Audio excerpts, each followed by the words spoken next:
Tämä on tosi tarina kovan työn legendoista, jotka ovat olleet näillä käsillä mukana rakentamassa hyvää maata ja mainetta rajojen ulkopuolella. Että voisimme olla lähellä, kuunnella ja tehdä oikein. Jokaisena vuosikymmenenä, jokaiseen hetkeen ja kysymykseen vastaten. Aina kun meitä on tarvittu, kun kutsu on käynyt. Aika ja ihmiset ehkä muuttuvat, mutta tehtävä pysyy samana.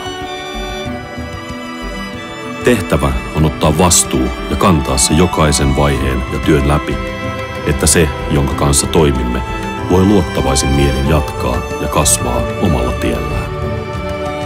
Koska tämän työn me taidamme ja osaamme. Näillä käsillä. Olemme valmistautuneet tähän hetkeen 90 vuotta, tarjotaksemme sinulle parasta mahdollista osaamista.